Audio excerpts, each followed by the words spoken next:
I dug myself in a deep hole by using and drugs and drinking alcohol, and what mainly brought me to Rational Inflections was the treatment center I went to.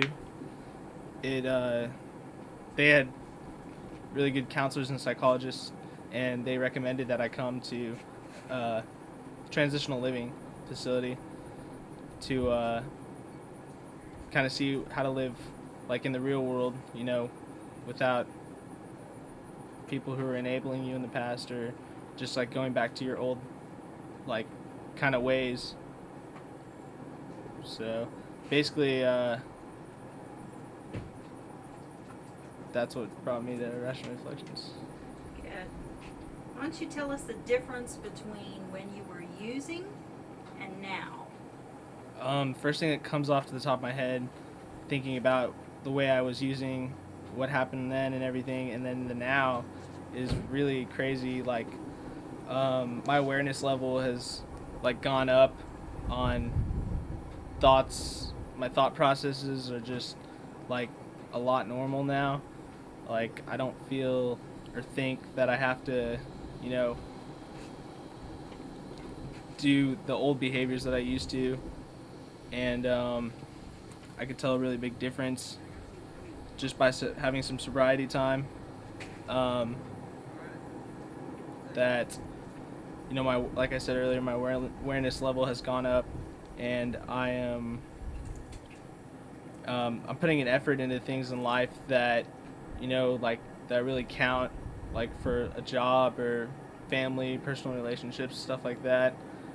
And basically, it's just this way of life has been working a lot better than my old way when I was using.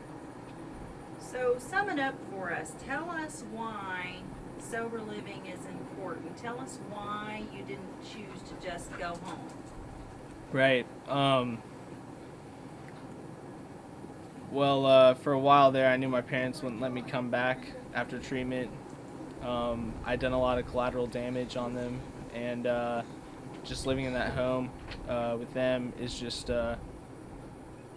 probably wasn't the safest environment because I knew a lot of people knew where I lived, just around the small town like area, part of the city, small part of the city. It was just like really easy for me to go out and start getting back into those old habits and behaviors, and just continue to start using again.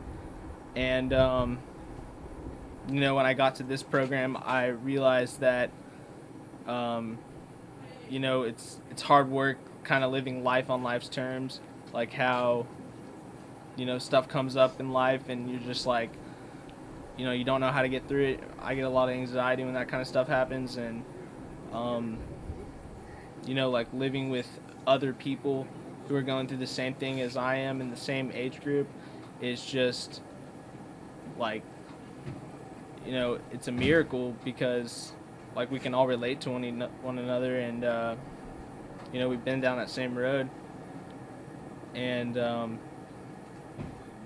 believe that like the routines we do here versus the routines I would have done at home are just like it's in a really positive way, instead of like going back to this like that negative environment I used to live in. I wake up on time, go to bed at a decent hour, just like the normal stuff normal people would do, adults and everything.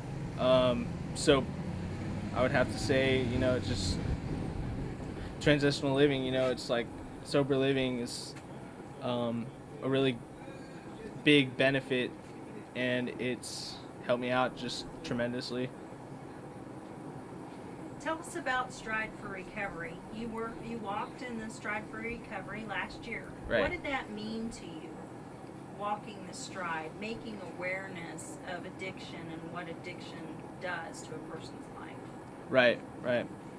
Um, there's like lots of people I've heard in the past with this disease of alcoholism, and it kills people, thousands of people every year, and um, just the fact that we could, just the fact that I'm a part of something that gets the message across to other people that there is, you know, um, an illness of this sort that I have is just, it's amazing. The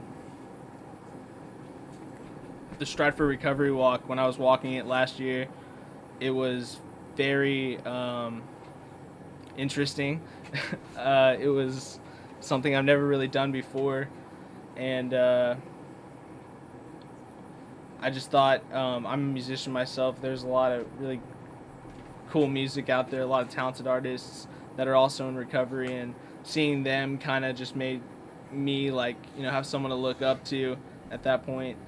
And it's a lot of fun. You get to see and meet people, hear people's different stories and stuff, and just, I don't know, being active and taking that walk. It's just like, it's like, hey, I'm here. Like we're all gonna do this together, and you know that's how I like came to this point. Really, like I had to ask out for help, and be a part of something bigger than what's really going on. So that's what I think about that. So what would you say to someone that says, I don't know about walking Stride for Recovery? What would be your advice to them? Wow.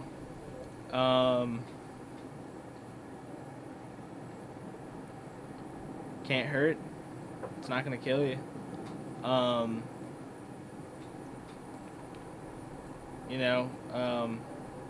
Advice wise, I guess if they were in my position, or if they were a parent who has a kid suffering from this disease too, I would probably just probably give some sort of advice that, hey, you're not alone. I'm here for help too, and I sought out the help, and now it's only benefited me. You know what I mean?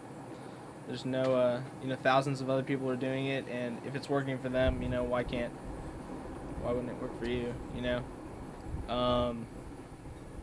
So I'd probably say, come take a walk with me.